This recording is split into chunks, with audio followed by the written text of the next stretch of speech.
All right, so Matthew 24, this is going to be the last part of it today. We'll finish Matthew 24. As you all turn there, I want to share with you a vision that the Lord gave me last week that I'm still kind of trembling from. But the other night I was walking around our yard outside at night, and I got in a really dark area, and I just started looking at the stars. It was one of the beautiful nights to see the stars so clearly. And just was really looking at the sky that night. And again, I was in a really dark area. But all of a sudden, I had a vision from the Lord. And the sky just lit up, just real bright, like a humongous lightning bolt, like a split second, and it was over. And I'm like, wow.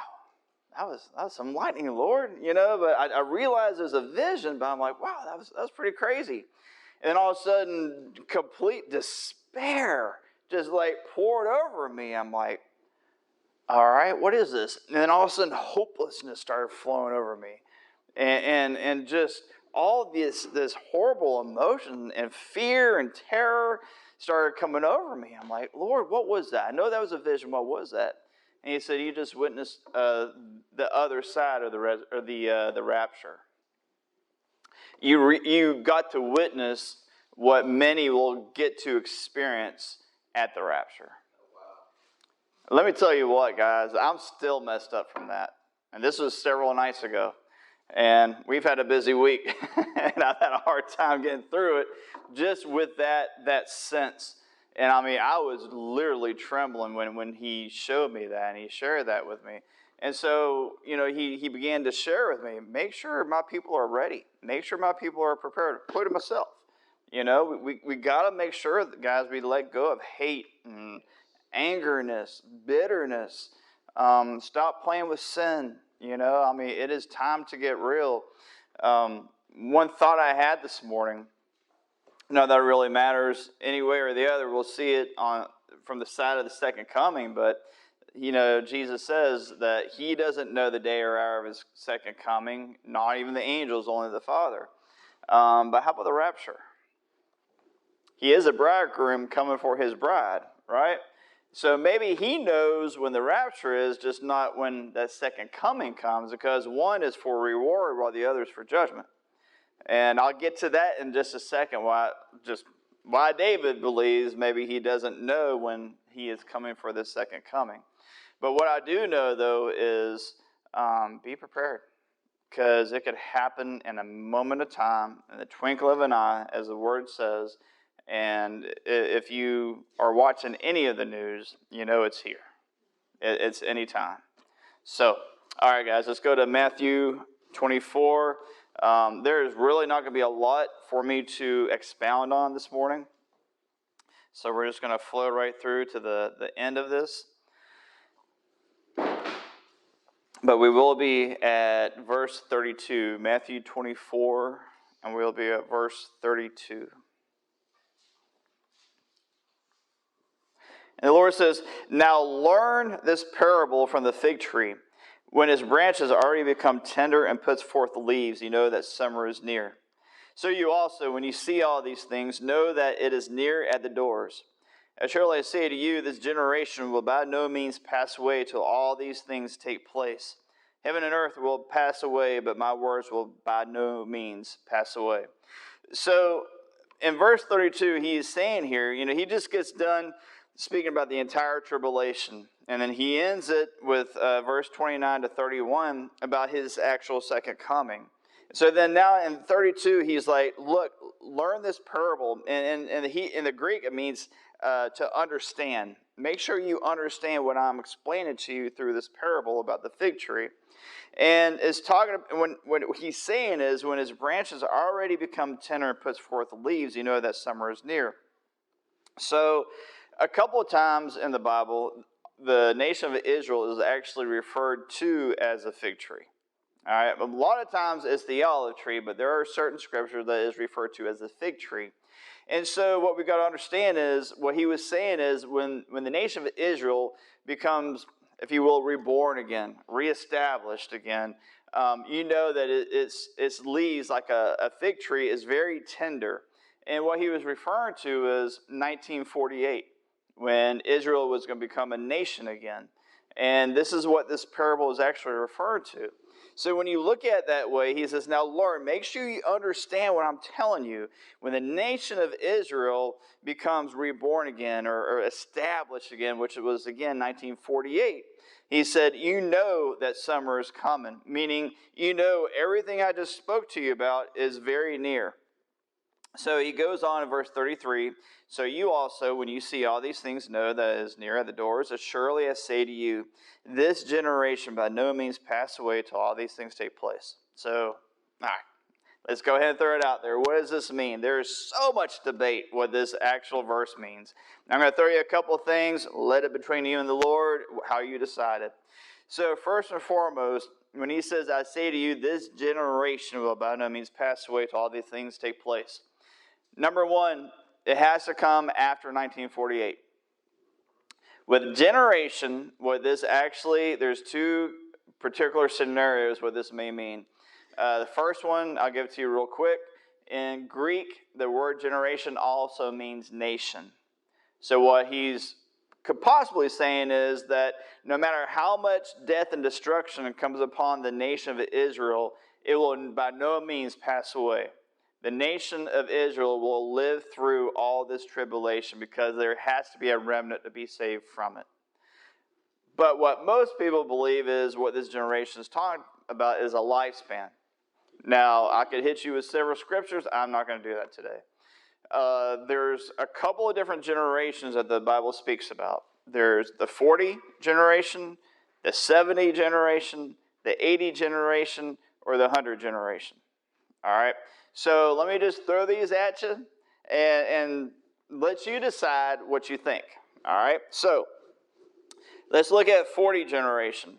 If he's talking about this generation, and when he says, and this generation shall not pass away, a lot of people believe that he was talking to the disciples right then and there and saying that they shall see this, so therefore it must be talking about the destruction of the temple. No, that's not what he's talking about. He's talking about in 1948, the generation that sees 1948 come to pass, they will be the ones who will witness all these things come to pass. So if you apply the 40-year generation, well, that takes us to 1988. That's definitely not the one because we're still here. So let's look at the 70 generation. And this comes from Psalm 90:10, the 70 and the 80 generation. 70 would take us to what? 2018. Well, we're still here, right? So how about the 80 generation? That would take us to 2028. All right, now things are getting a little more interesting. One more, let's go to the 100, which takes us to 2048. Okay, that kind of gets our hopes down a little bit, doesn't it? Because we're ready to go home now, right? That's right, exactly. Especially with everything going on. And before I hit on the 80, let me just share this with you. Going back to that despair feeling in that vision. If it would just so happen to be 2048, right? And we see how much despair going on in the world today, how much evilness is going on. If this does not occur till 2048, and let's just go ahead and take 7 years off of the tribulation, puts us, 2041? How much worse is it going to get, guys? And one thing I'm hearing right now from so many people is how their faith is being tested. From circumstance after circumstance after circumstance, it just continues to rain and pour, and there's no sunshine in their lives, and it just seems like it's just never ending. So, of course, we know at these end times, many will depart from the faith, which is apostasy, right? So why would we not expect our faith to be attacked, and just really weighed upon? So we know that's coming. So that's just a thought to put in your minds. If it's 2041 or 41 to 48, then my goodness, how much worse are things going to get? But let's look at the 2028 for an instance. If this is going to be 2028, right? And that means at his second coming. That means when he touches down on Mount Olives with the church with him. All right, so we're looking at 2028. Let's take 7 years from that, right? Because that's the 7-year tribulation. What does that put us at? 2021. right? Which was last year. So are you getting scared? Because if he came last year, guys, no, I'm not saying that. I'm not going to speak that. Forgive me, Lord. So, but I mean, think about it. Man, if we're, so, all right, we're done. See you later. So think about this. As we look back at the rapture theories, right? The pre-trib rapture theory said that before Matthew 4 through 14 was going to come to pass, we'd be out of here, right? Now, if that was the case, that would be prior to 2021. We're not here. And I'm not trying to tell you which one to go towards at all. I'm just giving you everything that we have looked at for you to keep in mind and reason within yourself. So if we get to the mid-trib or pre-wrath rapture, that means that we will go through some of Matthew 24, 4 through 14. Meaning the pestilences, the perilous times, the earthquakes, the famines, all this. Wars and rumors of wars, right? Nation against nation, race against race, kingdom against kingdom. Well, now it's starting to sound a little more like home, doesn't it? So if that's the case, and you have 2028, half of that in 7 years would put us to what year? 24 and a half, something like that, roughly. So if that was the case, then how close are we? Again, I'm not trying to put a time frame in your mind or nothing. I'm just trying to give you what the Word of God says. It is at the doorstep. It is here right now. And if it's mid-trib, then it would put us exactly at 2024 and a half, however you want to look at it. If we are the pre-wrath theory, all that means is right before the Lord's wrath gets poured out. All right? So just keep in mind, everything we have learned, we had to learn so we can look at all of this to put everything together to understand timetables and scenarios, how close we can actually truly be. And we know that the kingdoms have to be against kingdoms and nations against nations. This about Ukraine and Russia has to come to pass. Why that is because we're going to see Israel become involved. I'm just going to tell you that now. We have to see Israel become involved. Why? Because the peace treaty that the Antichrist has to sign has to come in effect. So all these scenarios have to come to pass, right? So instead of coming against God's will in your prayers, because these things have to come to pass, instead of coming against the will of God, won't you ask Him how you should pray? Now, of course, protect the Ukrainians. Absolutely, right? How about the Russians who actually believe in God but are under a dictatorship?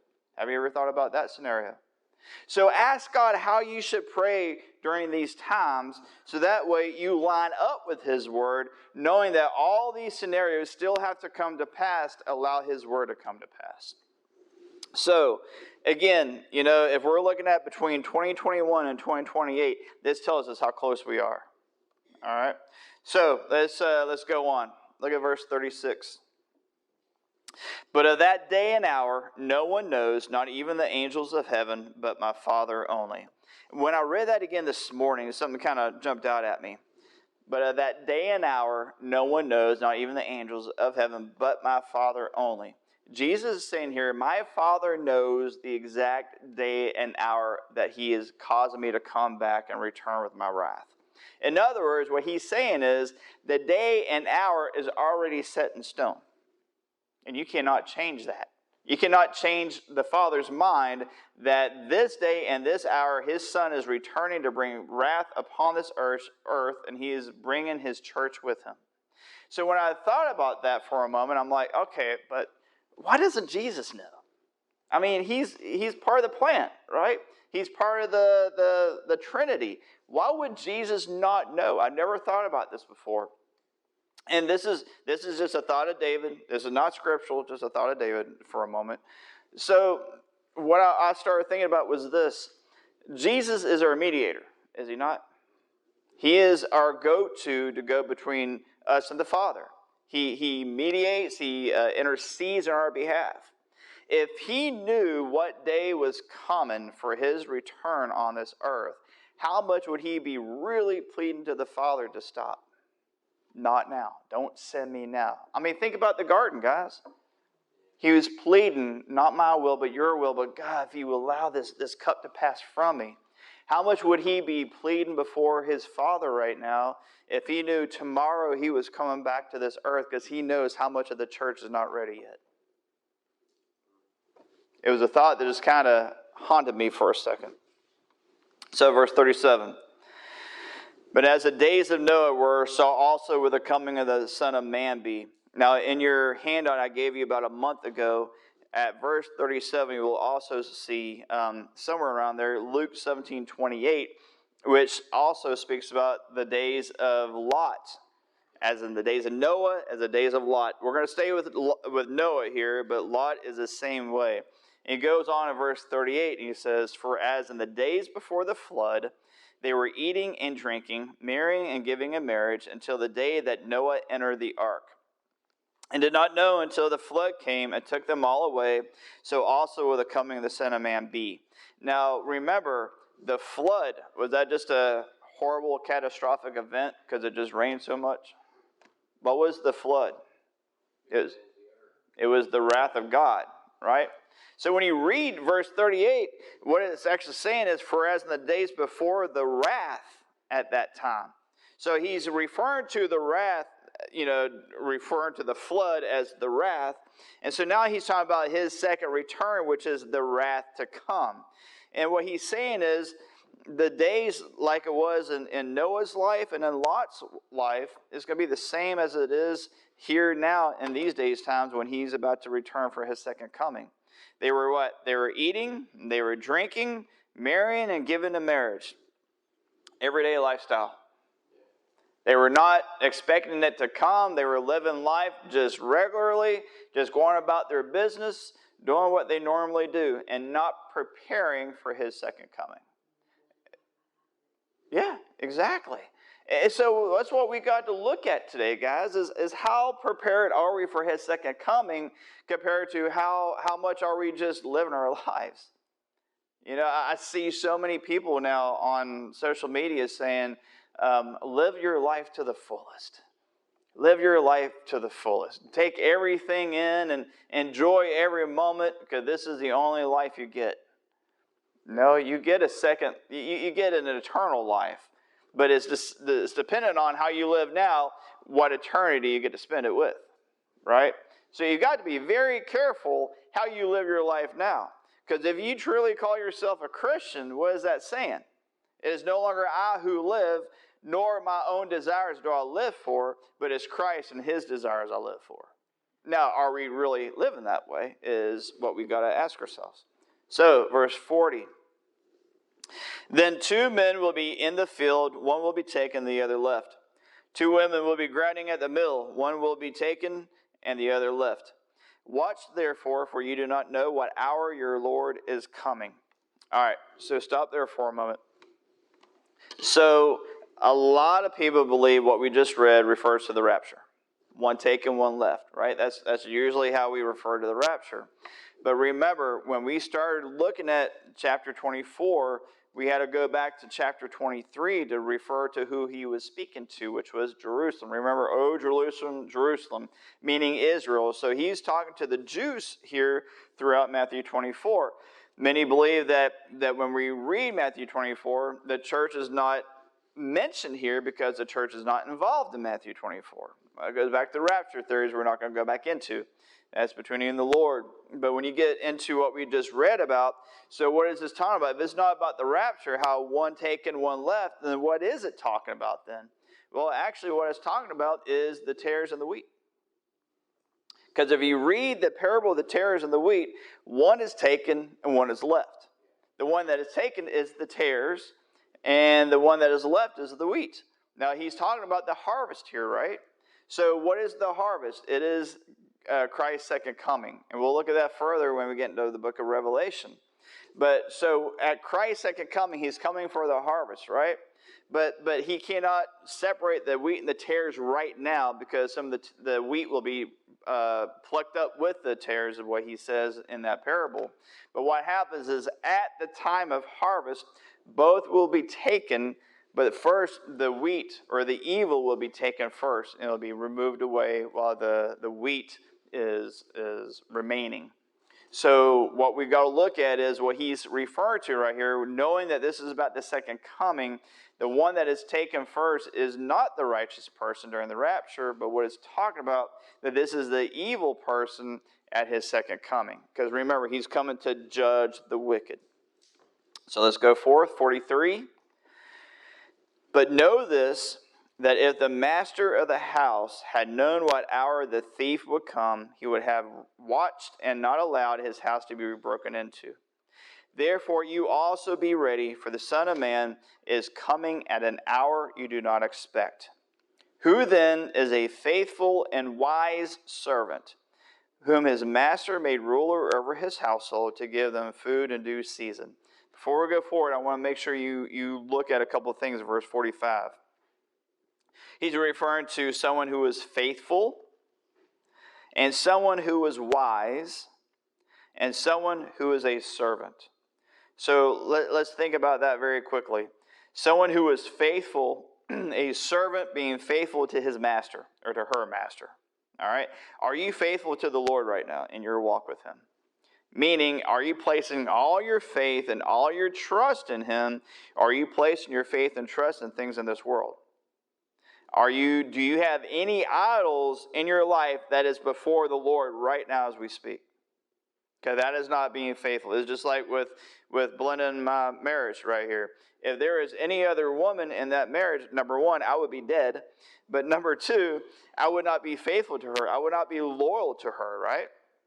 So what kind of marriage is that? It's not a marriage. It's a broken marriage. If you place anything before Jesus, what kind of relationship is that? It's a broken relationship. He never breaks his covenant with you, but we break our covenant with him so many times. Again, it goes back to the scripture, I will never leave you nor forsake you. That should be both sides. He says that to us, we should also say that to him. Then it says, faithful and wise servant. What is a wise servant? It's someone who is wise is someone who applies the knowledge that they receive to their life. It's the application of knowledge. So what it means is you can have all the head knowledge you want of this Word of God. You can memorize the scriptures front to back, Genesis to Revelation, and all over the place. But if you do not apply what the Word says to you, then it doesn't do you a bit of good whatsoever. There's a lot of knowledgeable people who are not wise. It's a sad fact, but it's so true. They believe that they are so smart because they know all these scriptures, but yet there is no evidence of any fruit in their lives whatsoever because they have not applied it. So therefore, they're knowledgeable, but they're not wise, which is a very, very scary place to be. How many scientific, knowledgeable type of people do you know who are just beyond genius, but don't have a lick of sense when it comes to wisdom? Because they have not applied it to their lives. And again, it's very sad and it's very scary. So the whole thing is what Jesus said is this: if you love me, you're going to do what? Yeah, you're going to obey. You're going to keep my commandments, right? So the question is, do we love the Lord? And of course, we all want to say, well, yes, I love the Lord. Okay, the way you know that is this: are you keeping his commandments? Are you being obedient to what his word says? So, okay. And then he says, he refers to them as a servant. A servant is someone more than just saved. A servant is someone who actually does the works. So you got to ask yourself, what kind of work are you doing for the kingdom of heaven? Are you doing more work for your kingdom on this earth that's going to be burned up and destroyed at his second coming? Or what are you going to have to show what you have done for his kingdom? Because again, there will be a moment, guys, where we get to lay crowns at his feet. You can be saved, but imagine watching everyone laying crowns at his feet for what they've done for him, and you just go, that was a pretty crown. And you have nothing to lay at his feet. Just, thank you, Lord. Now, I'm not basing this on works. Don't take that the wrong way. This has nothing to do with works at all. But I would feel pretty horrible because all I can give back to him is my life. And we say that, right? All I can give you, Lord, is my life. Okay, what do you mean by that? Well, living my life for him. Okay, what does that look like? Just listening to a bunch of podcasts and singing hallelujah and not going out witnessing? You've got to witness. You've got to share. You've got what Blenda says, you got to stay in your lane. You got to know what you got to do and not go any further. You know what we're called to do. You know your purpose and your calling on your life. If you know your calling and purpose on your life, ask yourself, are you fulfilling that? Are you a faithful and a wise servant unto the Lord? So let's look at 46. Blessed is that servant whom his master, when he comes, will find so what? Doing something. Can I tell you right now, idleness is the most wickedness in our lives. Because it's in the idleness that your mind will play tricks on you. It's in the idleness that the enemy will come and speak horrible things in your mind. And it's in idleness that you will become the most laziness. You skip a Sunday and see how easy it is to come back next Sunday. You skip 2 Sundays, see how easy it comes back the 3rd Sunday.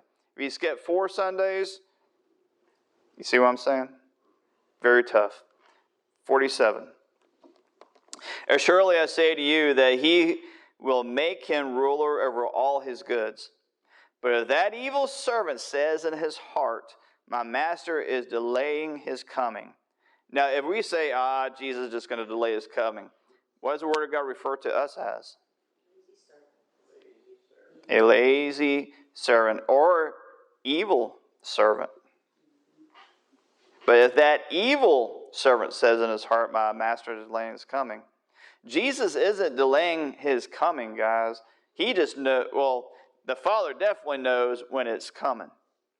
All right? And what this time period is not called delay, it's called grace. 49. I'm sorry, 48. And begins to beat, 49.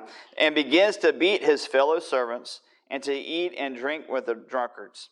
Now, this not only means, eating and drinking with the drunkards and getting drunk and all that, but also means taking in their doctrine as well. Getting drunk on their doctrine to where you become so back and forth and swaying in your ways that you don't really know what the truth is anymore. You become cloudy with that false doctrine. Verse 50. The master of that servant will come on a day when he is not looking for him, and in an hour that he is not aware of, and will cut him in two and appoint him his portion with the hypocrites. There shall be weeping and gnashing of teeth. Now, you got to understand, where this started in verse 45, it's talking about a master servant. And where this ends is with weeping and gnashing of teeth. Make sure you understand that. It begins with the servant, but it ends with weeping and gnashing of teeth. So what I want to share with you as we close, fast message this morning. You might be able to beat the Baptists there today, right? Listen, make sure that you're ready. Make sure you know that if he comes back Tuesday, you're not scared, but you're ready. That you are actually excited and not dreadful at his coming. Because, honest with you, think about it. To see Jesus face to face and not have to worry about anything on this earth anymore. Why would we not choose that?